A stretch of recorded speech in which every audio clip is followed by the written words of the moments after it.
Zadorov just did the gritty to Jake Wallman. Oh, my. Elliotte, did you know what the gritty was before this week?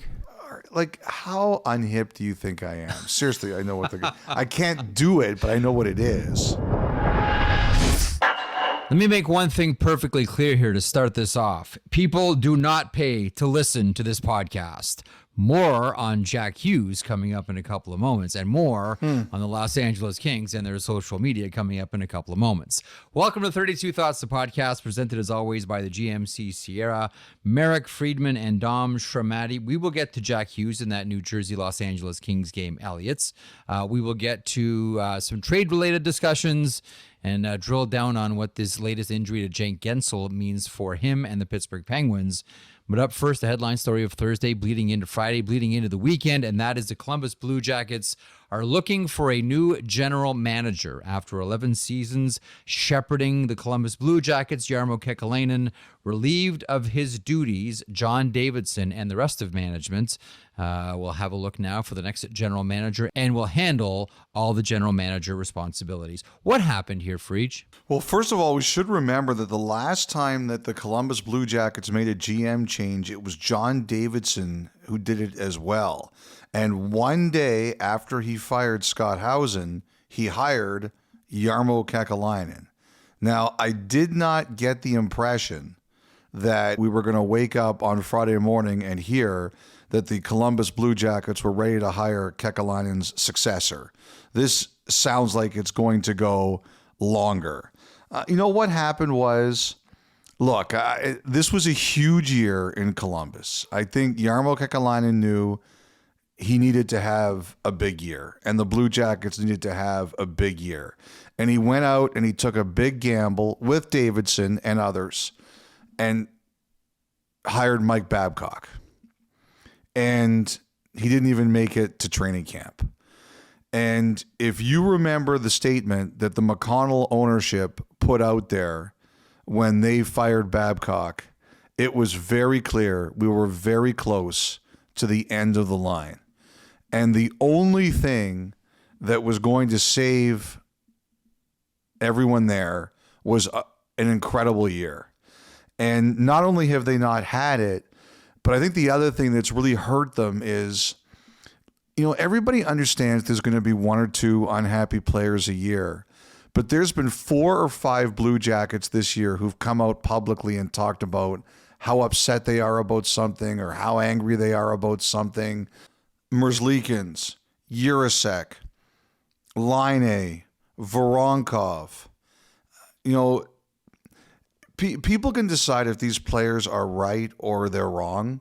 I'm sure some people will say, well, this guy's right and that guy's wrong. Or they're not all right. A couple of them are right, but this guy's wrong. Like, everyone's going to have different opinions, right? But the fact is that, you know, 4 or 5 players have come out this year. It's a lot. And, you know, Kekäläinen had a really good run there. 11 years. They've made the playoffs 8 times in franchise history. Under Kekäläinen, it was 7.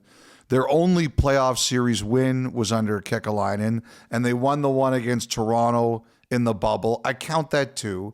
I know it doesn't technically count as playoffs, but they did win a series. Their only playoff series wins came under him. You know, 11 years as a GM in this league, that's pretty incredible. Most GMs, in most cases, that's like 3 or 4 GMs in 11 years. So he had a good run, but it was time, Jeff. You know, you take a look at, you know, the last few years they've missed the playoffs, the situation with Babcock, which isn't all on Kekäläinen, but when you're at the front of the line, you wear that. And just some of the troubles they had with the players this year, it was time. And he doesn't leave the cupboard bare. They've got a lot of good young players there. There's only 32 of these jobs, and people are going to be interested in this one. But it's a good city to live in. It's a good ownership group, and I want to talk about the McConnells again in a minute. And there is good young talent there, and not a bad cap situation. They have some extensions that they're going to have to deal with, but I think they're going to be fine cap-wise. I was talking to a couple people today. I think they're 15th most cap room in the offseason, so they'll have the ability to do some things. But I think 2 things Jeff. Number one, they didn't want Kekäläinen to handle them through the trade deadline.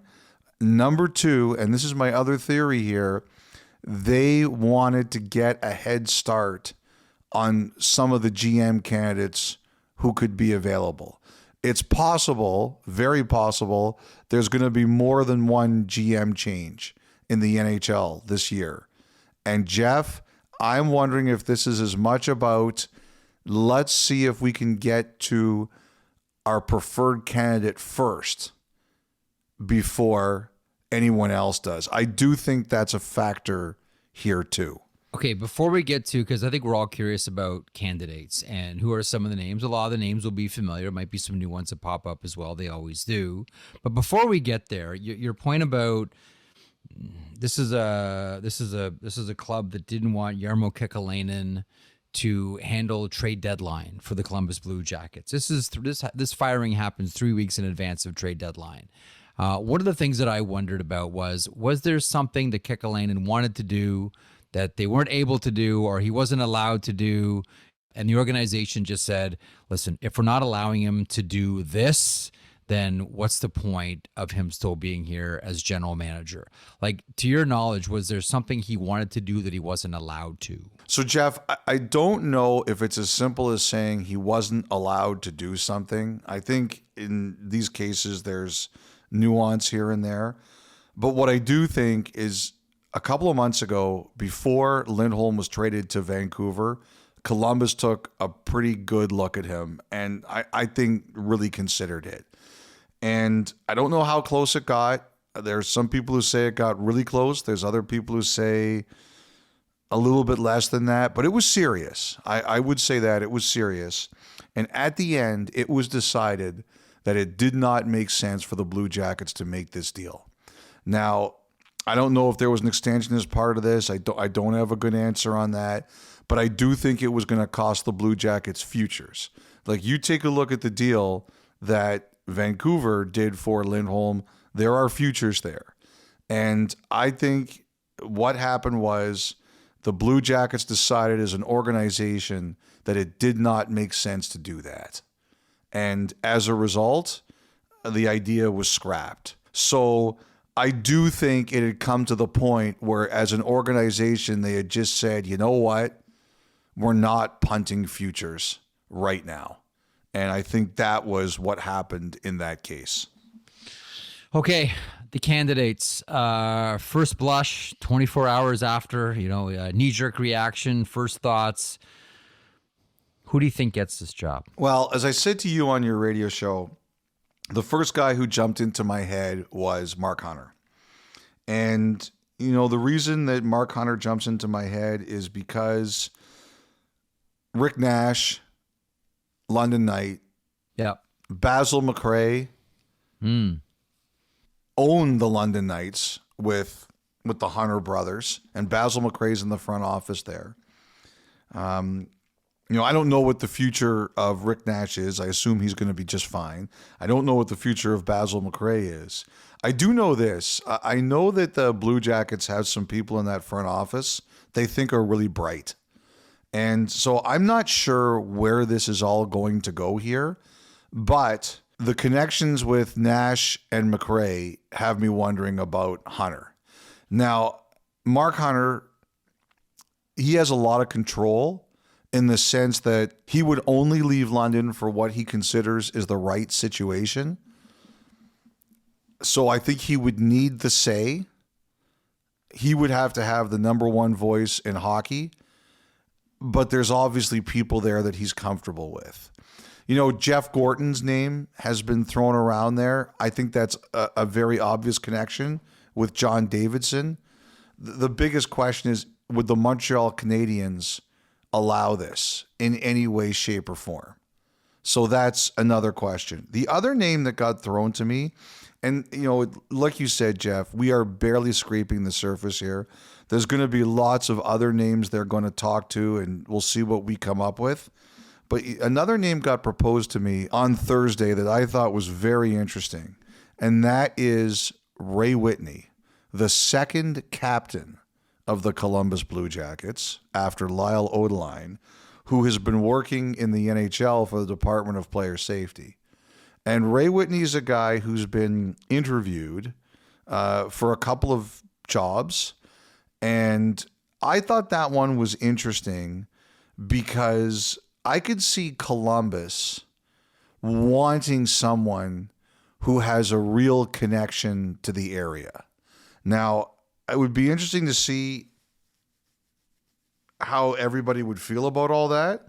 And, Whitney would have to come in there and do a real good job with an interview.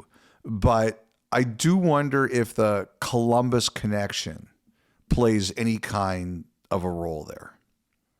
Matthew Darche is the next Blue Jacket. Matthew Darche was the first player they signed. I almost worry for Darcy. He almost gets named in every one of these jobs. Sometimes I think it becomes a bad thing if you're constantly mentioned. Yeah. But yeah, I mean, those are 4 names. I think those are 4 good names, and there's going to be a lot of people that we don't think of off the top of our heads. A lot of people are going to want this job For sure. Let me ask you about one Blue Jackets player specifically. We've talked plenty about Elvis Merzļikins and, what's the future there, for example. What do you think happens with Boone Jenner? Boy, that is a great question, Jeff. See, I don't think that they want to trade him. I believe that. But I believe that. What I do... And first of all, too, Jenner has some say in this. That's one thing that we have to recognize here. He has a partial no trade clause. I don't think they want to trade him. You need good pros with all these young players. They have a lot of young players, and you need good pros. And Jenner is a great pro. But I compared it on your radio show, and I like the comparison is when you see someone you want to date, and you ask them out and they say no, do you give up or do you try harder? And I think there are some teams who are trying harder. I'm looking at some teams here. How many of these teams would look better with Boone Jenner? Colorado. Yes. Rangers. Yes. Edmonton. Yes. Boston. Toronto. Oh, yeah. Yep. You know how many of them would look better? All of them. All of them. Someone said Carolina to me too. All of them. I mean, whoever it is, they all look better with Jenner. And I think some of them are trying. I don't know. My inclination is that Columbus doesn't want to do this. We'll just see if anybody makes them really think about it. Okay, we'll follow the story, see if anyone steps up to the plate on Boone Jenner. I also wanted to mention, I would not be surprised if Kekäläinen is hired somewhere in a personnel role. It depends on what he wants to do. Advisory role? Or a player personnel role, or some sort of management role to find players. I think one of his real skills is he identifies players. There's this whole debate right now about what makes a good manager, and we can have this debate, but I think as a pure identifier of talent, I think he's very good. And for example, someone reminded me today that you go back to a team he won a championship with in the Finnish league, and who was on that team? Tim Thomas and Brian Rafalski. And Brian Rafalski went over to North America and won Stanley Cups. Tim Thomas came over to North America and was a Conn Smythe winner as the playoff MVP. This is a guy who has an eye for talent. And a couple people said to me they think that if Kekäläinen, he's got a year left on his deal, so he might want to take some time to relax. I think everybody's entitled, but there will be people who want his eye in their organizations. Okay, we'll follow the Columbus story as it unfolds. This one is long from done. Let's get to Jack Hughes and the Los Angeles Kings. The comments, people pay to see me. This is in an exchange with Victor Arvidsson. Welcome back, Victor Arvidsson, to the Los Angeles Kings. Kings beat the New Jersey Devils, and the trusty social media account for the Los Angeles Kings quickly puts out this tweet, quote, "People pay to see me play." No, that's scratched out. "Lose is what we heard." Your thoughts on all of it? Jack Hughes versus the Kings. Well, Jack Hughes has had quite a week. Yeah. First of all, there was the goalies.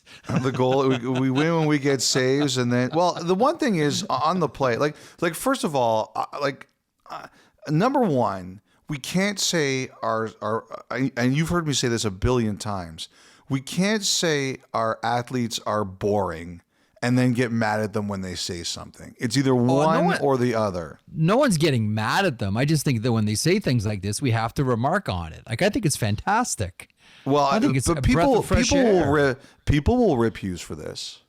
People will rip Hughes for this. But that's my point, is that if you can't complain they're too boring and then complain when they say something. We've learned, if you've ever heard Hughes on this podcast, he's going to say it, and you better deal with it, because that's just who he is, and he's not changing for anybody. I'll say this. I understood why he was mad. That should have been a penalty, if not a penalty shot. Like, I get it. But the thing is, my dad always said to me, if you're going to dish it out, you better be able to take it. So if the Kings want to reply that way on their social media, and I have to say, like, the NHL social media staff on these teams, they are getting bolder and bolder. And I think that's good too. If you're going to dish it out, you got to take it. And so I don't have a problem with any of this. I'll say this about Hughes. I think there's a lot going on here. Number one, he's had a couple of big injuries this year, so he's frustrated about that. And number two, the Devils have fought their way back into the playoff race after a lot of people, including both of us at different times this year, have written them off as done. And so, look, I think he's annoyed he's been missing a lot of games. I think he sees they're back in the race. He badly wants to win, and he's competitive, and that's who he is. And, like I said, that's who Jack Hughes is. That's just who he is, and we'd all better get used to it. The only thing I didn't like from Hughes in this game, Jeff, was the stick smashing. Well, by the bench? Yeah, I've got no problem with the talking, but I'm not crazy about the stick smashing, only because my rule is never let them see you sweat, right? Never let them see you sweat. Because all those guys on the Kings now are like, okay, we're in his head. And the same thing, like Jake Wallman, and we'll talk about the Canucks game in a bit, but Jake Wallman, he slammed his stick against the Canucks after Zadorov did the gritty on him. Never let them see you sweat. Deliver a sharp line, no problem. Never let them think that they are getting to you. No, but that is off script. If you're going to be an NWA style heel, you do want to see it. You want to show that they've gotten to you. That's part of the whole drama. He's not paid to let the good guy look good in the other territory. He's there for the Devils. I just love that he's a natural heel. Like, he's an old school, like, wrestling fans will love this reference. You know what he is? He's an old school NWA heel. That's who Jack Hughes is. He's Ric Flair. He's like that. Yes, that's why I'm going with the old NWA heel. Absolutely. In the Mid-Atlantic, they loved him. Everywhere else, they hated him. You know what you're talking about. Okay, elsewhere around the NHL, did you get I say, by the way, too, that was a huge win for the Kings. After that embarrassment in Buffalo. Well, the Buffalo game was weird for so many different reasons, because I think it makes us look back at that Edmonton game and sort of reevaluate if that was just just an exhausted Edmonton Oilers team. But also in that Buffalo Sabres game, when's the last time you saw Anze Kopitar at -6? You know what? I'll tell you, there were players talking about it at the morning skate. I was at the morning skate on Thursday, Toronto, Philly, and there were players on both teams talking about that. Wild, Just eh? about how crazy it was that Kopitar was -6. Like the respect that Kopitar has around the league is immense. It's huge, immense. Like a couple of players were saying he's one of the nicest guys in the league. I'm sure some of the Kings fans would wish like he would carve one of them with his stick so he wasn't seen as so nice sometimes. But the respect these players have for him is huge. And they like one of them actually didn't know. He said to me, "Is it true that Kopitar had a bad number last night?" I go, "He was -6." His eyes bulged out. He goes, "Kopitar was a -6." Yeah, it's not a Kopitar number. No, so that was obviously a huge win for the Kings, and I'm really wondering here what the Kings are going to do in goal. There are more teams here thinking that the Kings are going to. You know, Rob Blake is kind of at the beginning of the year is like, we have no cap room. We have to wait till Arvidsson gets back. Now Arvidsson's back, and I kind of want to see how this plays out. And Talbot was hot, and he goes to the All-Star game, and then Riddick was kind of hot. And now people are just looking at this and going, "There's no way they're letting this play out like this. They're gonna try for something." I think one of the names that we're all thinking about is Juuse Saros. And if you watch the Dallas game against Nashville on Thursday night, you say to yourself, okay, maybe, it is time for the Nashville Predators to start selling off, and maybe that begins with Juuse Saros. And we wonder about LA, and we wonder about Carolina. I'm sure there are other teams that have inquired about Juuse Saros, but your thoughts on the Nashville netminder at deadline? Well, first of all, an overall comment on the Predators. I remember a few weeks into the season, I think they were 31st in the NHL. And they recovered and they gave it a real good run. Like, I don't think anybody expected Nashville to be too good this year, but they made this interesting. They got into the race, they stayed in the race for a while, and they've come out of their break, and they have not been very good at all.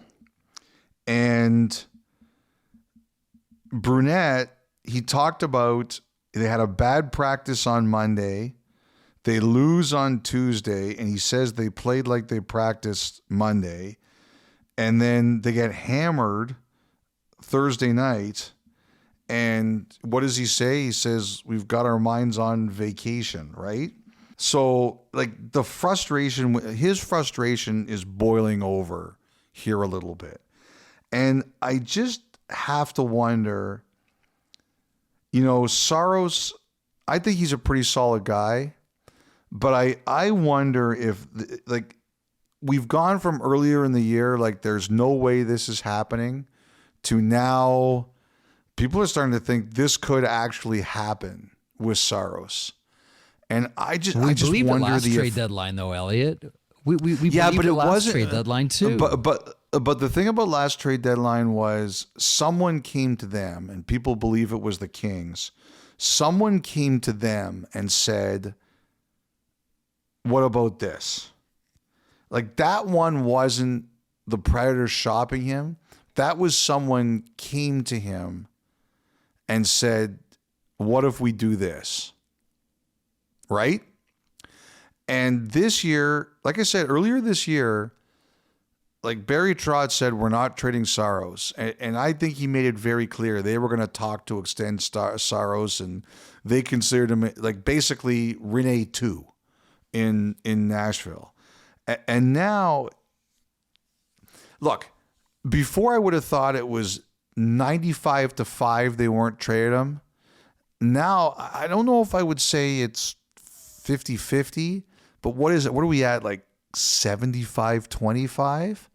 And I've got to think that's going through their room. Like all those players know how good Saros is. And I just wonder. I just wonder if like everyone's realizing like, oh my goodness, like this could actually happen here. And the thing about Saros is, I think there's a couple of things at play. I think number one, he's got one more year left on his deal, and then you have to extend him. And I wonder if the Predators are looking at what that might be and saying, I don't know. Number 2, Askarov has gone from a young guy who you wanted to make sure, and now they've won, 15 in a row? Like, there's nothing he can do down there anymore. At some point in time, the guy's got to come up and play, and we're at that point here. He's going to have to play there next year. And the third thing I think is that Nashville feels they need to get some elite offensive talent. And if you have 2 choices at that, you can bottom out and play your luck in the lottery, which sometimes works, but sometimes it doesn't. Or you can trade good for good. And they're not trading Yossi, and they're not trading Forsberg, and they're not going to trade one of their really good young players. So who could they move to get offense? And I think if they get a good offensive player, they're going to consider this. And I just wonder if that is kind of shaking some things there a little bit. We'll see where this one goes as well. I mean, do you have any problem with my theory here on this one? No, not at all. I mean, I would even go as far as to, I wonder, if you're the Los Angeles Kings, knowing that the Nashville Predators need goals, I would wonder about a player like Adrian Kempe. If we're just trying to make the money wash and trade him before his modified no trade kicks in. That to me would, again, this is just spitballing on a podcast, but that's I think that's the kind of deal we're probably talking about here. I mean, I think you're right. Like, Nashville wants scoring. Nashville needs scoring. LA needs to stop the bleeding and needs someone that they can be successful with in net. So that one would make a lot of sense to me. Here's I got to think Jersey's in that too. I think Jersey's in. You've talked about Markstrom before here and on Hockey Night in Canada. That story is well told. I would have to assume that if they're in on Markstrom, they're in on any other big goaltender that can help them. So that makes a ton of sense too. Let me ask you about Jake Guentzel. So it's an injury. He's on LTI with the Pittsburgh Penguins. It's 4 weeks, and that takes him past the March 8th trade deadline. Elliotte, a couple of things. One, this may sharpen the focus on what Kyle Dubas needs to do, either add or sell, because he's out. If the Penguins can thrive without Jake Guentzel and threaten for a playoff spot, well, then you don't move Jake Guentzel, maybe treat him as your own rental. They did win on Thursday night against the Chicago Blackhawks with the returning Connor Bedard, we should add, who looked fantastic, we should add. How different that team is with this rookie in the lineup. But it carries, Guentzel goes past trade deadline here with the injury. How much does that complicate everything for Kyle Dubas? Or any team that wants to acquire? I think actually they consider themselves very lucky. Because it's not worse? Very lucky. Because it's not worse. Yes. So I think everybody will take this, that it's not worse for Guentzel. He'll rest and he'll be ready to play, and I don't think this changes anything. I don't think this changes anything for anyone. The teams that are interested in Guentzel can still be interested in Guentzel because he's going to be available. And, Pittsburgh, maybe they'll get a look at life without Guentzel. But I think, look, we can all see where this is going with Pittsburgh anyway, that they have to make some change for the future. And I think people would be surprised if it doesn't happen. Thursday, you were at both the Maple Leafs and Philadelphia Flyers morning skate. Another win for the Toronto Maple Leafs without Morgan Rielly. They've beaten St. Louis. Now they've beaten Philadelphia. This one was overtime, 4-3 is the final. And Morgan Rielly is appealing his suspension, the 5-game suspension. This is a recording. Is this the way it's always going to be now? I wonder about, because it's the third time this year, right? Yeah. Is this just going to be the knee-jerk? Oh, it's actually it's the fourth if you include Perron, but Perron's will go to an independent arbitrator. But it's the third one after McAvoy and Anderson, Rasmus, that will go to that doesn't go to an independent arbitrator, where Bettman is the final level, and nobody ever used to appeal these. And now that's 3 in a year. And we'll see what happens here. Bettman's upheld the last 2. I would expect Bettman to uphold this one. He has decreased one in recent years, and that was Jason Spezza. Now, the Spezza one could have gone to the independent arbitrator because it was initially 6 games, but Bettman reduced it to 4, and Spezza took it. But the reason Bettman reduced that one is because Neil Pionk, the player that was injured by Spezza, returned to play sooner than expected. If you go back and you read the decision, that was the major determining factor for Bettman to reduce that suspension because Pionk returned faster than what was expected. That's not applicable here. Ridley Gregg didn't miss any time. And so it's not the same comparison, but it does look like a new normal here, Jeff. Yes. I mean, it's not a coincidence. By the way, I got to tell you a good story. Yeah. What do you got? So I have a friend who's now no longer in the hockey business, but he used to do some work in the Western Hockey League. And he reached out to me after that play, the Rielly Gregg thing. And he reminded me that when he was still in the hockey business in the WHL, he's a big Leaf fan, he implored the Maple Leafs to draft Ridley Gregg. Oh, he said that he will be your new Nazem Kadri in all of the good ways. So a skilled player that annoys the other team to no end. Which, we've seen is kind of true. But I have to say, Greg's a hell of a player and he has really leaned into this. And so have the Senators. But I thought that was really interesting that he did tell me that years ago. I forgot, but he reached out to remind me of that this week. I think he's in the financial industry now, but when he worked in the WHL, and I don't know who from Toronto he spoke to. I don't think it was like Dubas or anything like that. But he said he spoke to some Toronto people and said, you guys have to take this guy. He will be Kadri light. And he's sure right about that. Already working up the ire. Meanwhile, Philadelphia Flyers, with the Rasmus Ristolainen situation right now, does that take... And you think this is long-term, right? I don't know. I wonder if this is long-term. I really do. Just the fact that it is so quiet around it just makes me wonder whether this is longer than just a couple of weeks. But I wouldn't be surprised if this one's long-term at all. Well, my experience is if we're going to know in a couple of days, it's brace for the worst, hope for the best. That is my experience. So if it is the worst and it is longer than a couple of weeks here, given that the Philadelphia Flyers are one of the surprise teams in the NHL, and I know that, Briere and Jones and Tortorella have always said eyes on the prize. If we get the right deal, guess what? You have a new zip code or postal code if you get shipped to Canada. But I just can't help but wondering if Ristolainen and his situation drags on to the end of the season with this injury. Does that mean that they don't move Sean Walker? And maybe they don't make any moves at all. I don't know about this. I think there's a long time. There's still 3 weeks, right? So right now we're in that we're playing poker right now, right? It's poker time. It's the player trying to get the best deal he can and the team trying to get the best deal they can. So you've got player negotiating with team negotiating with player, but at the same time team's negotiating with player, they're putting their name out there and saying, what can we get for them?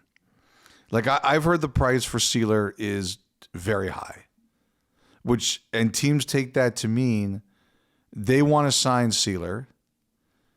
And if Sealer takes what they're offering, because I think there's a limit to what Philly will do here, that's going to get done. I think Philly wants to keep Walker, but I think that was also predicated on they've got a lot of bodies. Now, if they can't move Ristolainen, potentially, what does that mean for Walker? We better make sure we have him out there. And I do think there's interest in Walker too, obviously. Lawton to me is a really interesting one in the sense that, like, I do wonder about a team like the Rangers with Lawton. I've heard that that's the kind of player that they're interested in, and I think he could be perfect for them. But again, it's, if you're looking at the first rounder for the rentals that have gone, Lindholm and Monahan, if you're Philly, are you moving Lawton if you don't get better than that? So I think right now we're in the big poker game, and the big poker game is what hits first. And Lawton's a bit different, but with like Sealer and Walker, what hits first? They say yes to my number, or I get what I want. That's where we are. You know which team I wonder about with Scott Lawton? Who's that? The Buffalo Sabres. Yeah, that's another good one. That's a team that needs maybe a different veteran mix, needs to be a little tougher. They do have what Philly wants, and that is, and you've talked about this before, a lot of prospects that they're going to have to start turning into players sooner than later. That's the team that I like. Rangers make a lot of sense, obviously. I also do wonder about the Buffalo Sabres here. Yeah, like a Krebs or something like that. I assume plus. Like that's the kind of thing that I could see. That makes a lot of sense to me. It's just me spitballing. But yes, I think that's right too. But we're in the middle of that sort of poker game. And I do hate to talk about people like that, but it's the best explainer I can give to the public. I have to say, while we're taping this, you're very callous, by the way. I am a callous person. Yes, I am a callous person. I work in the media business, callous business. Cynical, Just callous, strips jaded. your humanity. Yeah. So while we're recording this, Zadorov just did the gritty to Jake Wallman. Oh my. Elliotte, did you know what the gritty was before this week?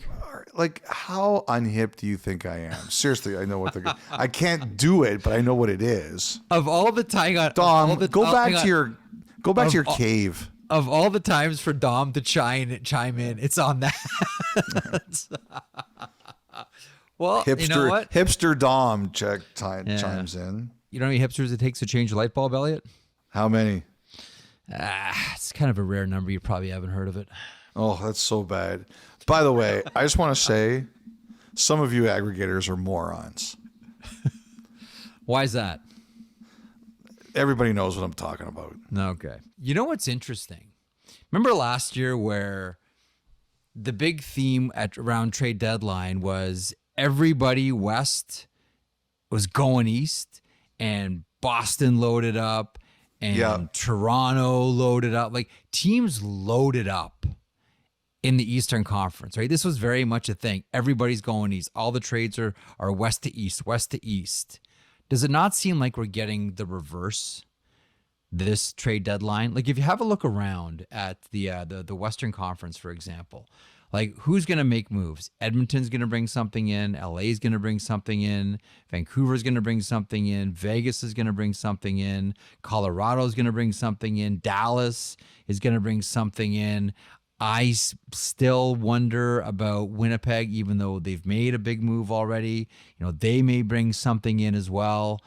And then you look around the Eastern Conference, and I think we can see Carolina making a move. The Rangers are really married to that first-round draft pick, so even if they want to make a move, how much do they have to play with? Not sure that Toronto's going to be able to make a move. 2 defensemen out for Tampa. Are they going to be able to make a move? Florida doesn't have very much to give up or wants to give up through all of this. The Boston Bruins made all their huge moves last year. Do you think we're seeing a scenario where it is everyone last year was west to east, and this year it's east to west? I don't know. I don't know if I'm that esoteric. I think Edmonton's going to do something. I just don't believe Rutherford is done. Like, I just think he could do anything. The one thing I think Rutherford considers is they have had a really good chemistry for a lot of this year. Like, how much do you want to tinker with it? But I know his MO. He could do anything. We've talked about LA. Vegas has been really quiet. Vegas has been really quiet, but my theory there, left side. Left side. Dallas, I think, is looking at a right shot D. like a Tanev type or maybe somebody with term. I don't think they want to give up a 1 for a rental. Colorado's looking. There's no question about that. One of the things I think Winnipeg has really thought about is Heinola. And he was hurt for a lot of this year.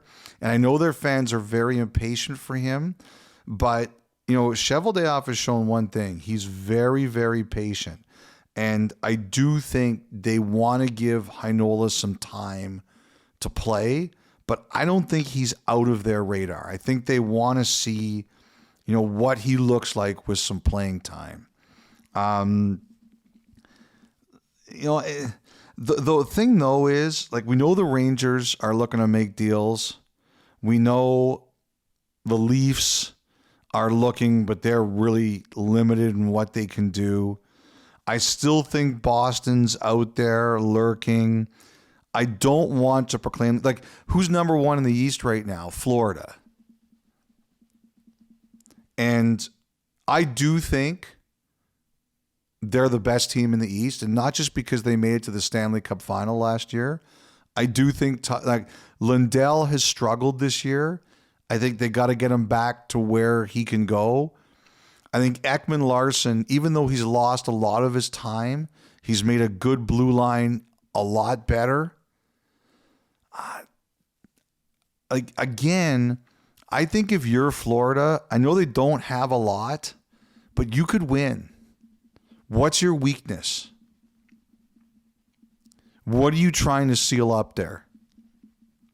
And I'll tell you something too, Bill Zito, he's a tough negotiator. He used to be an agent, so he's done this from both sides of the table. A couple guys said to me about Zito, if he thinks someone wants to stay in Florida, that's the advantage of players wanting to be in the state of Florida. He knows he can go past the deadline. I think they're really good. I think they are really good. I don't disagree with you on the Cats. That team is super legit. And here's another thing. Don't look now, but Matthew Tkachuk is very much back. Remember all the conversation at the beginning of the season about what's happened to Matthew Tkachuk, falling off the map? What's wrong with Matthew Tkachuk? Since the calendar flipped, Elliotte, this is going into Thursday night's games. Since the calendar flipped, leading scorer in the NHL, just from January 1st to Thursday before the puck dropped, number 1, Matthew Tkachuk, 32 points. Nathan McKinnon, 29. Connor McDavid, 29. Nikita Kucherov, 29. David Pastrnak, 27. Going into Thursday, 2024, number 1, Matthew Tkachuk, 32 points. Florida just got better. Elliot. Well, because the thing with them is, remember how battered they were at the end of last year. Tkachuk couldn't play. Montour and Ekblad were out.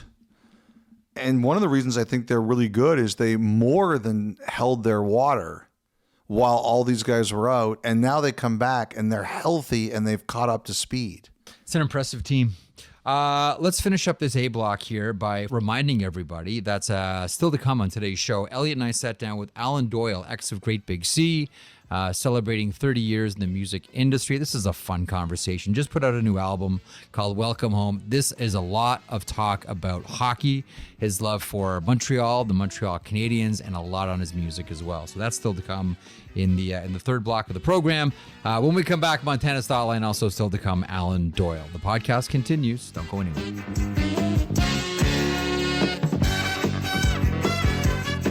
Listen to the 32 Thoughts podcast ad-free on Amazon Music, included with Prime.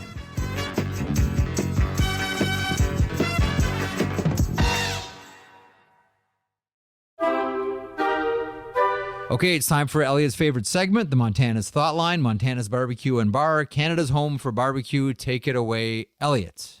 Try the ribs. 32 Thoughts, sportsnet.ca. That's the email address, 32thoughts at sportsnet.ca. For the voicemail, 1-833-311-3232. Lauren is going to kick it off today. She submits this. I'm sure no one has asked any questions about this, but in regards to Rielly's hearing, when the Department of Players Safety always says that they've offered an in-person hearing, does that mean a player can decline it? If yes, what happens then? yes, a player can decline it. I believe that's happened before. I want to say Rafi Torres had declined one once because he's just been through them before. But if it's not Torres, I know some players have declined it before. It just goes ahead on the phone or by Zoom or whatever. Basically, the reason you offer an in-person hearing is to give the option to suspend for 6 games or more. You can't suspend for that without the offering of an in-person hearing. If someone says no, it doesn't change the possibility that suspension can be offered. Now, I will say this. Most people tell me you take the hearing because you want to look in someone's eyes. I've had a couple people tell me they think that's BS, but most of the cases, I know that people have taken the hearing. I can't see George Peros saying, you know what, it was going to be 5, but he really looked sorry, so it's going to be a 2. I just can't see George Peros going along with that one. But nonetheless, that is an excellent question. Lauren, thank you for the email. Zach in Grand Rapids. Hello, Jeff, Elliotte, and J-Dom. I'm a born and raised Michigander with J-Dom, I know. Lifelong Red Wings fan, as well as a thorough enjoyer of petty arguments between Jeff and Elliotte. Wallman's OT penalty shot goal against Vancouver, this would have been last weekend, folks, got me thinking. Since assists are arbitrary participation points anyway, wouldn't it make sense? Wouldn't it make sense for players to receive assists on a penalty shot goal? Since the purpose of a penalty shot is to replay a breakaway that was impeded by an infraction, shouldn't passes that led to the initial breakaway still be counted as assists? Love the pod. I hope this makes Elliott's eyes roll to the back of his head. Well, I have to tell you, I did play with a guy who was a good passer when I was younger who did feel that way. On a penalty shot, he should get an assist if he set up the penalty shot. So I'm not surprised that this is out there, but I'm assuming you know the answer. Well, no, I mean it's just an opinion question. Like, should they be given an assist? Because I remember, you know what? You and I talked about this. I don't even know if you remember this. You and I talked about this months ago, and I went back because I had sent a message to one of the managers that I know about the idea, and I went back and looked for it. And I found it through my phone today, and this is what he said to me. I'd vote no. Nothing that happens before a whistle gets on an assist before a goal that happens after a whistle. That was his thought. And I thought about this more this morning. And you know what I came up with? What's that? Here's what I thought. If you're going to go as far as to award someone an assist on a penalty shot, do you not then have to award plus minuses for everybody else who is on the ice? And is that a road that you want to go down? So originally, my first thought was, you know what, I might be warm to the idea, but then when it got in my head that a penalty shot is going to affect a plus or a minus for someone who wasn't on the ice for the penalty shot, was only on the ice for the infraction, I kind of turned around on the whole idea. Because if the goal is scored, the player who scores the goal is the only one that gets a plus there. It shouldn't be everybody else. I'm fair with that. I got to tell you, I don't really have a strong opinion one way or the other. But selfish assist guys that I used to play with, that's kind of a misnomer, eh? Selfish assist guy. But selfish assist guys that I used to play with, they argued that they should get a point. Let's get to a voicemail here. Alex in St. Louis. Hey, guys. Alex from St. Louis here, where we always tell people to try the ribs. Oh. A trapezoid rule question for you. It feels like it's a call that's coming up less and less these days, but was thinking about a weird corner case. If a goalie makes a sliding or diving save and that momentum takes them back into the restricted area with the puck behind the goal line, could that be a penalty? Thanks for the podcast. Keep up the great work, guys. Bye. This one's interesting. I assume you asked someone. I did ask someone about it, but there wasn't a definite answer to it that I got. But here's, based on what this person told me and what I believe as well. First of all, the one thing that I've always wondered about, Elliotte, and I've never got an answer to it, although I believe the answer is it's not a penalty. What if a goaltender is, for whatever reason, out in the corner and someone shoots a puck at that goaltender in the corner? Is it an automatic penalty because they've touched the puck in that area? I don't think the answer is penalty, but I don't know. But what I got back was to this person, Alex in St. Louis's momentum carrying them into the area outside the trapezoid. One, if it's a far distance, the play would have already been whistled down by the time they got there. The other would be if they were already out there around that area and froze the puck and went back in, it would probably be called delay of game. That's what the call would. That's what the call would be. But do you have a thought on like this? I'm just gonna take this in a totally different direction, and I'll actually do some homework about it later on this week and find out the answer. If a goaltender is already caught in that position and the puck hits them, is it a penalty? I don't know. I don't know either. I don't know. Elliotte, I don't know. My answer would tend to be yes, and I'll tell you why. I don't think it should be. This is based on no real actual evidence, just thinking about something. Look, they're not out there to play the puck. They honestly get hit by a shot. They shouldn't get a penalty. But Jeff, what happens if a team is changing and an opponent intentionally shoots the puck? I hate that. I hate it. But it's a penalty. I know, but I hate it. Elliotte, like, well, first of all, you shouldn't do it someone could do it to you. Oh, it's so bad. I can't stand it. So I got to tell you a story. My first year at Western, they were going to play Ryerson, and Ryerson was really terrible at the time. Okay, and like they were losing games like 18-1, 20-1. Like they were just an awful team. And the year before, I was working on a story because I was covering them about playing against Ryerson, and one of the players told me the year before that they were tied late in the game, and one of the Western players shot the puck at the Ryerson bench on a line change, and they got a power play and they won the game. It's gross. And I hate it. They were called. And by the way, I should mention it. It's not. It's called by a different name now. They don't use TMU. That name. Yeah, TMU. They don't use that name anymore. But they went back to the room, and the Western players went after the one guy who did it. They were like, "You don't do that." And he said, "Good." I could not stand the possibility of not beating them. They were so bad, I couldn't tolerate it. Here's why I hate that. Like to the point where I agree with you. I think it's a weak move. Very weak move. I think one of the most unique parts about hockey is that you change players while the game is still in play. While there is still motion of players that are on the ice, you're allowed to switch players off and bring new players on. I think it's one of the key attractions that we take for granted in the game of hockey. It doesn't happen in other sports. It happens in hockey. It does happen in some others, but basically, you don't see that in football. You don't see that in baseball. You don't see that in basketball. You get it in hockey. It is so unique, and that's why every time I see a player deliberately throwing the puck at someone who's making a line change to get a play, I say you are trying to destroy one of the most unique things or take advantage of one of the most unique things in this game, the line change while the game is going on, to the point where, Elliotte, I would treat that like puck over the glass. You do that deliberately, you get the penalty. I'll go that far. How about you? I don't have a problem with that. I think it's a chicken bleep move, to be perfectly honest. I'm with you. Okay, we agree on something. Quick, end the segment. Montana's Thought Line, Montana's Barbecue and Bar. Before we start arguing again, Canada's home for barbecue. 32 Thoughts at sportsnet.ca. 1-833-311-3232. Those are the ways to get in. All right, excitement coming up after the break. Alan Doyle, new album, new music, 30 years in the industry, and we're talking hockey with the great Newfoundlander after this.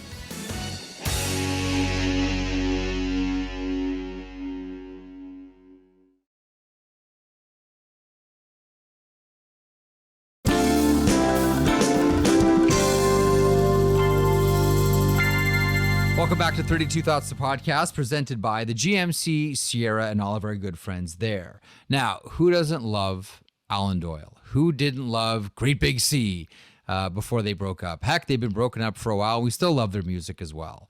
Alan Doyle still very much recording music, still touring as well.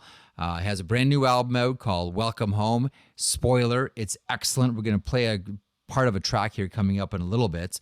But earlier on this week, Elliotte and I sat down with the great Alan Doyle and talked about hockey and Guy Lafleur and Montreal and Hurleys and hangovers and playing hockey against NHLers, and talked about music and the new album and his two big loves, hockey and music. Enjoy. Okay, Elliotte, joining us now is someone who is, how shall we say, been riding the musical tiger for 30 years and just released his 20th album. He is the one and only Alan Doyle, and he joins us on 32 Thoughts, the podcast. Alan, first of all, congratulations. When you reach mementos like this and dates like this, it's always a cause for pause and celebration. 20th album, 30 years in the industry. You know, there's an old British World War I saying, which is, I went for my country, but I stayed for my friends. If you can take us back to the beginning and then where you are now, why did you start and how have you endured? Well, I'll tell you, I'll answer in reverse order. Okay. The great celebration that you mentioned for making it to the 30-year thing, and I just released my 20th record, and I did the holiest of pilgrimages for people from Atlantic Canada, especially here in Newfoundland. Like a most famous boys' weekend here used to go to Montreal for the Super Bowl weekend. Oh yeah, because you know the Habs have those two afternoon games. Yes, and you plow in there. You fly in as early as you can on Saturday. You go directly to the rink and watch the first afternoon Habs game. Then you usually go to Hurley's and let then you don't need anything. You don't need to say anything else about that. That's that night taken care of right there. Oh, wow. Then you stumble your way over to game number 2, and then you go to whatever chicken wing place will have you, and you watch the Super Bowl. And then you wake up Monday morning with a heavy head and you fly home. And that's exactly what I just did. And it was fantastic. I couldn't think of a better celebration. Only problem was my Habs lost. Yeah. My Habs lost both games. Other than that, it was a great. Tough one, but nonetheless. And here we are recording this on a Tuesday. Have you recovered yet? Yeah. It took me all of Monday. Okay. All of Monday was. Yeah. And going back to the very beginning of it, you know, I grew up in a little fishing town just 20 kilometers or so south of St. John's, where I live now, in a little fishing town called Petty Harbor. And I was born into the band. You know, I was born into the Doyle family, and they were the band that played for the weddings and the funerals and for the dances and for, you know, and I just sort of learned all my musical lessons the easy way. You know, didn't even know I was learning them, and went, all paid my way through, university playing in bands, and as soon as I got out, Sean and Bob and Daryl asked me to form a new band, which became Great Big Sea, and then that was in 1993, and then we got signed to Warner in Canada in 95, and then over the next 10 or 15 years we got signed to labels in the U.S. and Germany and Europe and Australia and all over the place, and then as soon when Great Big Sea stopped playing in 2014, I formed my own band, and this, I've just released my 6th or 7th record with that gang, and I'm about to do a 40 or 50 date tour in North America between now and the summer. So off we go. Now, I got a lot of questions that come out of this, but first of all, my only disappointment with you, Alan, is that you're closest to Toronto on the trade deadline on a Saturday night. March 8th in Hamilton, that's the trade deadline, and March 9th is a Saturday. So I don't ask off for work on Saturdays, but I did think about it in this particular case. I did want to ask you, of the current Canadians, like the new generation of Canadians, who are your favorites? Who do you like watching? It was great to watch in person, because the pandemic hit and all that stuff, and I haven't actually seen a game in person in a while, and so I saw 2 this weekend. I tell you who was extremely impressive on the Saturday, and that was Montembeault. He was very. I mean, they lost 3-2 in a bit of a nail biter, but I think he stopped 41 shots or something. He was amazing. Suzuki looks amazing. Yeah. Caulfield, of course, looks incredible. Number 20, the new kid, Slafkovsky. I forget how to pronounce it. Slafkovsky, the number one very pick. Very impressive as well. And of course, and I'm not just being a homebody. Here we go. Alex Newhook. Here we go. Come on, Alex Yes. Newhook. What are you going to do? What do you think I'm crazy? I'm not going to plug Alex Newhook. They'd throw you off the island if you didn't. So I totally understand. Say something about Dawson In my Mercer. defense- Quick. Say something about Dawson Mercer in New Jersey fast. That's right. In my defense, if TR or Ryder or Langer, any of those guys were still on the team, I'd be plugging them too. So, we're all about the same age. I know you were a big Canadiens fan. Who was your favorite player growing up? Was it Lafleur? Ken Dryden. Ken Dryden. Yeah. Can't fault that. I always loved it too because I was such a hockey fan. I remained so, but I was born in '69, and so I was and in the late '70s, when I was like 7, 8, 9, 10, that time, that was when the Habs won 4 in a row, right? And they had Gainey and Lafleur and Dryden, the blue line, etc. That massive team. And what I found the most fascinating is that, of course, we only had the one station, like most of rural Canada, to watch on television. So, when Hockey Night in Canada came on Saturday night, it was like holy ground, right? And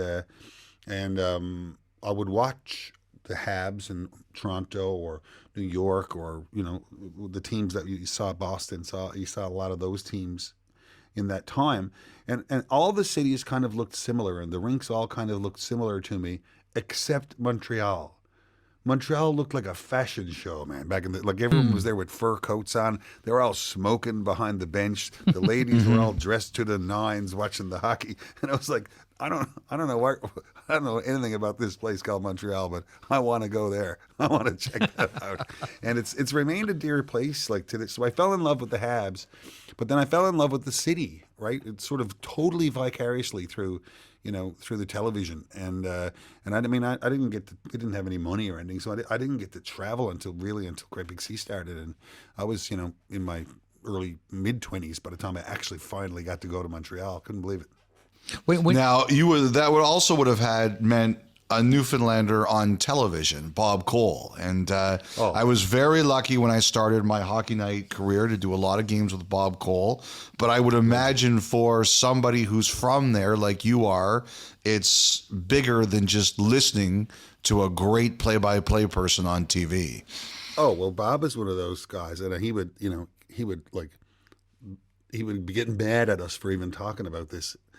Bob was one of the guys that, without ever trying to, just made stuff seem possible for us, right? If we're a band from Petty Harbor now playing accordions and singing about shanties and stuff, nobody from Toronto is going to listen to you, Nobody from Quebec is going to, whatever. And then, and then this little place, and then the guy who's on the one show we watched together every week was led by him, and the voice you heard was one of our voices, and so it was like, it not only was important for hockey, but I think it was important for everything, and I finally got to meet Bob officially, kind of I've been said hello in an airport a couple of times, but Great Big Sea played the All-Star game in Colorado, in Denver.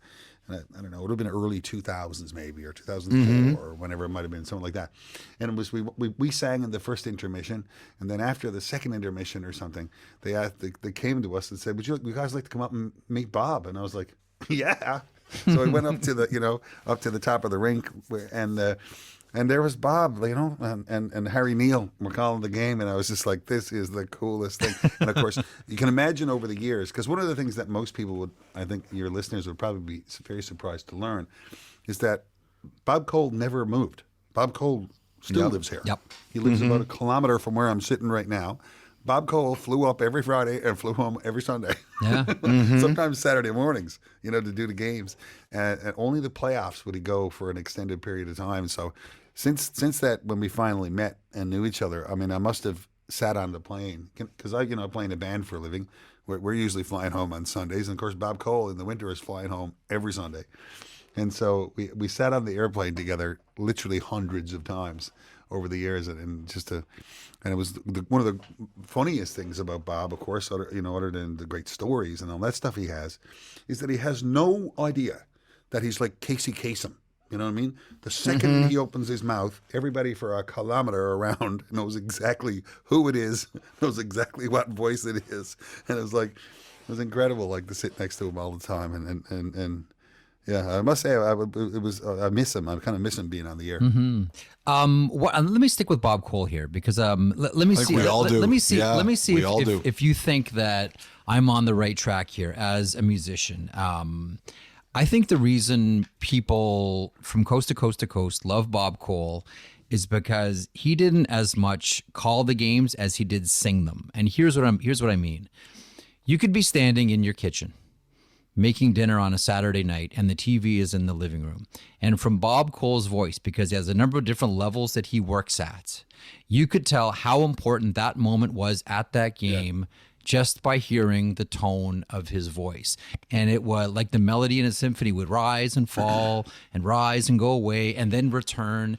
Honestly, Alan, I really do think that it was more singing than play-by-play. Agree or disagree? 100%. And like the tone of his voice dictated what was happening, as much as what your eyes were looking at. And what I used to love about Bob too is like when the situation was urgent and earnest, he was, but it kind of also went the other way. And I used to love him for that too. It was like, well, this is, in the third period, he'd be like, yeah, it's not much of a game here tonight, folks. and you're like, oh my God, are you allowed to say that? I think you just said that. Of course, Bob would say whatever he wanted, That's Nobody was going to stop him. Nope. Nobody was going to stop Bob once. There by McLeod, you're like, oh my God. Now, did you play much? Yeah, I played tons, and I played, all through. Did you play Juno Cup much and anything like that with Ron? Or no, anything like that? We had a good little minor hockey set up in the Ghouls, which was the farming town just up from Petty Harbor where I grew up, and guys like Alan Hocko, my actor friend Alan, of course, sort of went through that. He's quite a good hockey player. His older brother Greg is my age, and we were the two goalies for the Ghouls team. And Greg is the principal percussionist in Come From Away Now. We were in our first band together and all that stuff. So that's how far we go back. And so I played hockey all through. And when I went to university, so 18 or whatever, just when you were about to start I played one season of junior here in St. John's. And it was like 8 teams or whatever, like 16 goalies. I said, there's 16 goalies in this league. 14 of them are way better than me already. And I'm going to university and I'm playing in 3 different bands. I think I have to pick if I'm going to pick being a goalie or being a guitar player. And then so I stopped playing them. And then when the band started traveling a lot, I didn't play for a number of years. And then on my 30th birthday, my wife and a bunch of people got together and rented the ice and got me some of the St. John's Maple Leafs goalie equipment. And it kick-started about 15 years of more hockey, and I played a ton. And I only stopped playing really like probably 5-6 years ago in my late 40s, just because I figured I was going to hurt myself too bad if I play goalie beyond. Once you play goalie beyond 50, you're running the risk of. But one of my Johnny Bauer thinks you're soft, by the way. Yeah, I tell you, there's lots of things. I had a good look at some of the Habs alumni over the weekend, and I can confirm for you that Johnny Bauer is correct. I am soft compared to them. I shook Rajan Uhl's hand over the weekend, and I thought he still looks good. It almost disappeared, like up to my wrist. Like I couldn't, like it was incredible. And but like I've done so many fun hockey things, like playing in celebrity tournaments over the years and all that, playing against some of the, what they call the alumni and stuff. And I remember I knew I was getting a bit too old for it when it was like I was in my mid 40s or late 40s or something like that, and we were going to play, against the older guys, the old NHL guys, and I looked at the lineup and went, 2 of these guys are younger than me. And then I remember watching Kirk Muller come down the thing. And you know how fit he is, and I was just like, oh, this is not going to be good. This is not good. This is not good. And but I had so much fun and great stories playing in those games. I loved Juno Cup and all that kind of stuff. Loved it. Yes. But my I swear to God, my favorite hockey thing that ever happened to me in my life was I was playing a ton of hockey around St. John's, and this would have been, I don't know, early 2000s, I suppose, and the St. John's Maple Leafs still had the franchise here in town, and I knew Nick and Sean Thornton. Nick Adigib was the trainer for the team. Yep. And I can't remember who the coach would have been. It might have been Quinn Crawford, maybe Crawford. Can't remember. Doug Shedden? But I'm not sure if I remember the coach and anything about it, but I know that Sean Thornton was on that team. Kevin Adams was on that team. Wow, yeah. And the goalies, what's the Vesitoskala? Vesitoskala, I think. was on that team. Vesitoskala? Yeah, anyway, I think you're talking about Lou Crawford was the coach. That's who I think you're that's talking probably, about. Yeah. Yes. And then, but anyway, somebody got hurt, and somebody got called. Marcel Cousineau was another goalie they had there, and somebody got called up, and somebody got hurt, and they only had one goalie for practice. So they let me come in and sit in on a pro practice. Oh yeah. Oh my God! It was absolutely one of the greatest and most terrifying 45 minutes of my life. How many saves did you make? Did you make? The guys just lobbed them at my chest, you know. Oh, they did, eh? They weren't trying to okay, we're going to show this guy how hard this is? Yeah. Well, we had first of all, I did the stupid thing and tried to do the skating drills. When I first said, no, I'll participate in the skating drills, and Nick was like, "Are you sure?" And I was like, "Oh yeah, and I'll be playing. I play a couple of beer league games a week. I'm sure I'm fine." Oh my God! I thought I was going to have like a coronary after 10 minutes, and then there was a little scrimmage, and there was a bunch of shots, and the guys were loud. We had just so much fun. It was incredible to see their skill set, Yeah. And then the couple of the more skilled players would come down and go like, just hold your glove up, just hold it up. And then wing it right into the middle of my gloves. So I'd do a full windmill. It was fantastic. Oh, that's great. But before we finished, I remember saying to Sean Thornton, who is high up in the Florida racket down there now and doing a great job. When the practice was over, I said to Sean Thornton, I said, "Man, can you take a slap shot?" And he's like, "Alan, I'm not taking this." First, he said, "I don't know where it goes when I take a slap shot." And he said, "Get one of the boys to take a slap shot." So he got Jamie Heward. And Jamie's like, "Oh, dude, you don't want to do that." And I was like, "I really do. I want to see what it's like." And he said, "Okay, well," and I got in net, and he said, "Okay, just get in your stance." And he said, "And I'm going to just rifle it at you." And he said, "You won't get hurt if you don't move." He said, "If it misses you, don't reach for it. Don't go sticking your leg out and hit you or whatever." So Jamie Heward ripped 3 at me, and he went to get 3 more, and I said, "No, that's good. Just 3 is good." I was like, "Oh my God, it was fantastic." Let me still that Did any of them hit you? Oh God, yes, right in the chest, 3 of them. oof. And how did it feel? Not good, not great. Oh my God! It was enough to convince me that I should go play mandolin for a living. Listen, all of our ears are grateful that stint in net encouraged you to become more of a musician. I want to read a quote. This is my favorite quote about Newfoundland, and it comes from a former federal politician, John Crosby, who said, "You can always tell the Newfies in heaven they're the only ones who want to go home." Yeah, what is it about Newfoundland? I don't know. It's kind of an island thing in a way that you see globally, but it's even exaggerated here. And it's funny. The title track on the record is called "Welcome Home." And it's written about this very topic, and it's really all about the compulsion of Newfoundlanders to first of all we're almost always forced to leave here to find work and to find opportunity and employment, and then we all dying to get back all the time. Now I'm one of the lucky few who's managed to make work for myself in and out of here, and I come and go all the time. But for most people, they leave and they go to work in the northern Alberta, or they go to work in Cambridge or Halifax or wherever they go, and they're dying to get back all the time. They come back for Christmas, and they come back for weddings, and they come back for the summer, and they come back, and it's that welcome home notion is something that lives in the air out here. That this place is not just where. It's not just where you're from; it's kind of where you belong, and it's a strange and wonderful fact. And Mr. Crosby hit the nail on the head, as he often did. It's such a wonderful quote. And yeah, if I can just follow it up about your musical career as well. Like you've laid before us an impressive, body of work, and there's songs that are going to be, with us, forever. But I will put Dancing Like We Did Last Night up against all of it.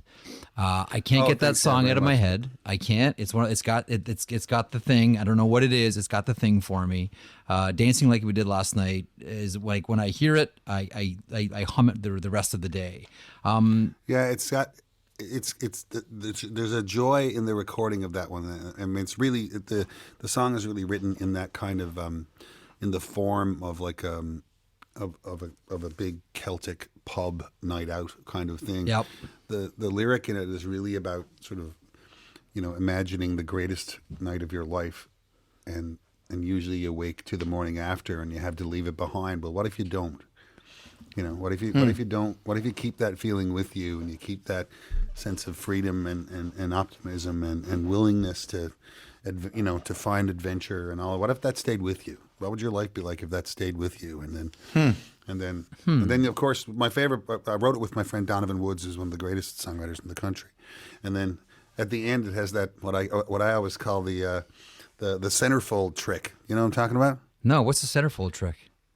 The centerfold trick in music bands, what I always call, Jay Giles' Yeah, band, of right? course, yeah. Angel is The it? centerfold, yeah. And, they have the same kind of da da da da da da da da da da da. 1, You know what 2, happens next? 3, 4. Like right back at it. That's what you call the it? fake ending. I love it. That's the centerfold trick. centerfold All right. 1, 2, 3. Great song. So Oh my God, it's fantastic. So let me ask you one follow up on this song, if I may. What makes that, like, to you as a musician? What makes that song work? Like I love Kendall Carson. I think she's phenomenal, and she's such a big part of that song. But for you, like, what makes that song work? Well, first of all, I will say this. If I totally knew the answer to that, I'd be a trillionaire. And I think nobody actually knows the answer to that question. Even the most learned songwriters and producers in the world are chasing the answer to that question their whole lives. Right. Like, and I have this sort of theory that I've been working on for a while in my own mind, that in science and engineering, like, people know how to do stuff, right? They know if you put concrete and iron in that and you cure it for this long, trucks can drive over it, right? Works every time, always. In songwriting, in playwriting, in books, in movies, television, theater, dance, art, none of us actually know how to do anything. Like, because if we did, every Stephen King book would be as good as the best one.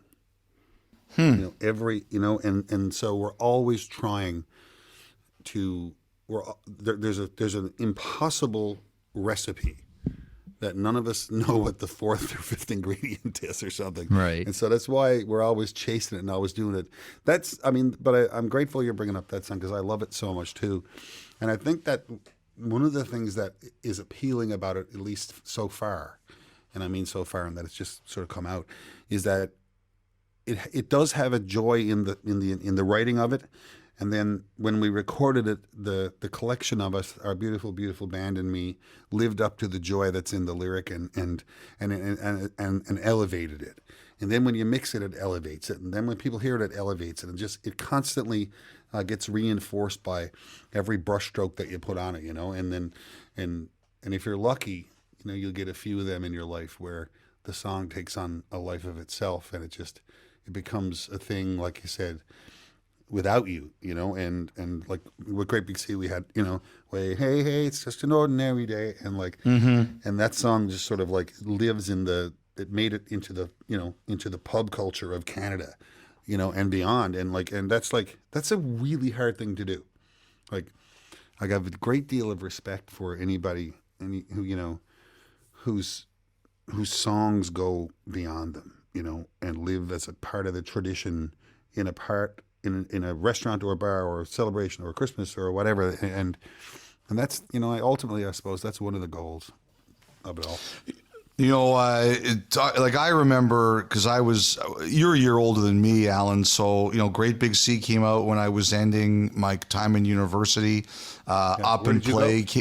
Western. Oh, don't get him talking oh my about God, it. yes. Oh, don't. Oh, don't. Oh no, you played lots of times at Western. Yes, it was. And Up and Play when I was young in my professional career. So those are the albums. I was 14 when Runaway was originally recorded by Slade. So when you guys came out with the cover of that, I love that song. But the thing I really loved was you talk about Ordinary Day being part of the culture.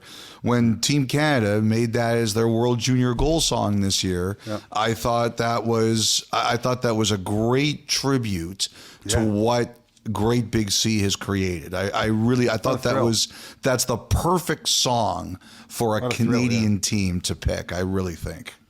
What a thrill, It's just like to be, again, like as a fan of the sport, and what a thrill to be a part of that. Like for a hockey nerd like myself, like to get it's so cool, and like I found out about it actually just before, I guess during Christmas, only a few days before it started, and then the only shortcoming was they didn't get to play it enough. They needed to play it about 5 or 6 more times. They would have won. Yeah. But I mean, like I say, like those kind of things are goals, and sort of cool markers along the way, and I'm super grateful for them. And then but I had this sort of gig 2 years in a row now. I got a gig in the first week of January in Davos, in Switzerland. Wow. Mm-hmm. And it was during the World Economic Forum, this sort of gig we've been doing over there. And the first time I went there last January, I went directly to the hockey rink and got a photo in front of it. Oh, it's beautiful. Me and my brother have been watching the Spengler Cup religiously, since I always loved that tournament. And I vow that's my, if I went to the Habs Super Bowl weekend this year, the next one I'm going to the Spengler Cup. That is a very, very hockey fan thing to say. That's it. I'm going to the Spengler Cup. Yeah, Bieksa always talked about how great that was. Can you imagine? Did you guys ever work it? No. Spengler? No. Yeah. No. Oh my God, I'd love to go. Unfortunately, Wouldn't no. you love to go? Oh, I'd laugh. When I retire, I'm going to catch up on all this stuff. The club teams yes. playing Team Canada. It's fantastic. Oh my God. Love it. Medvedev from Poland or something. Fantastic. Now, the last thing I want to ask you is a non-hockey question, Alan, and that is, what's it like to work with Russell Crowe? I've always been fascinated by Russell. What's he like? What's he like? Oh, it's very, very sweetheart of a man, with his buds. It's just he's one of those guys that he has the same friends he's had since he's a kid. And he has his gang of buds in Australia that I met up with when I went there for the first time in 2003 or whenever it was, and he still tours with them, with those guys, and he has pals that he goes to the rugby with and all that. He's in his personal life and stuff, he's very much like a lot of people I grew up with, from small town Canada. In his professional life, of course, he's one of the hardest working guys I've ever seen in my life. And for a fellow with the skill set that he has, you'd think he wouldn't need to do the preparation or whatever he did. But he's make no mistake, there's nobody more prepared when somebody goes action than Russell Crowe. He is on it, and it's I'm so lucky. Like I said, I got to work with him doing a bunch of different things, music and concerts, and doing writing songs for other bands and for TV and film, and then actually got to be in Robin Hood with him, and it's just incredible. I got that gig because they needed an Irishy sounding fellow who could play the lute, right? And I went to LA in 2008 or 9, I can't remember, and did a table read for the show, and I went in. We were Great Big Sea, and we were playing at what's the hockey rink called? The one downtown, the Civic Center, and I remember getting the call from Russell saying, "Can you play the lute?" And I was like, "Yeah." And I'm pretty sure I can play the lute. It's medieval. I think I know how to do that. I play bazookies and mandolas. Wow. And stuff. I can play the lute. So I went to the Ottawa Folklore Center, and I bought a lute. And I got on the plane 2 days later when our tour was over, and I flew to Los Angeles, and I did a table read for Robin Hood and got the gig. And the next thing, 2 months later or whatever, I was walking onto a film set in the south of London, with Ridley Scott and Kate Blanchett and Russell Crowe and the experience of that was just like kind of otherworldly, and not necessarily like, it was awesome in the way that, you know, I was nervous and I was, you know, blown away by just the opportunity of it, no matter. But then very quickly you realize on something that big, that an arts project that's that big, you are working with the best people who do whatever job is around you being done. They are the best people who do that on earth in order to get there. You know, like the actors and the writers were all amazing. We all know that. And the directors, Ridley Scott, for God's sake. But I can tell you right now, the guy who was the set designer was like one of the coolest things I've ever seen. The guy who was the armorer, who showed us how to use the bows and arrows and how to shoot and all the weaponry. The guy who taught us on the horses was the best horse teacher. Like everybody was just amazing, and they were from all over Earth, like the Spanish horse rider guys and the Northern English armorer guys, and then the crowd from, you know, it was just amazing. Like the trainers were all from the Czech Republic, and it was just, I mean, they're all just like experts, right? Like The best of the best. The best of the best. Of the best. Like Ridley Scott and Russell Crowe and Kate Blanchett, they would never accept anything less. The best of the best. It's right? just amazing. Like, and so like, Yeah. and like, no matter if you're, you know, a singer or an actor or in the arts or not, I mean, I saw that within an hour. And that became my pursuit for the whole summer, was just meeting every single awesome person and learning about how they became, you know, someone who ages clothing for television and film, you know, stuff like that. It was like, what? Like, That's an the thing. amazing experience. Yeah. Wow. What a perfect way to close. Wonderful stories. Listen, best of luck with the new album.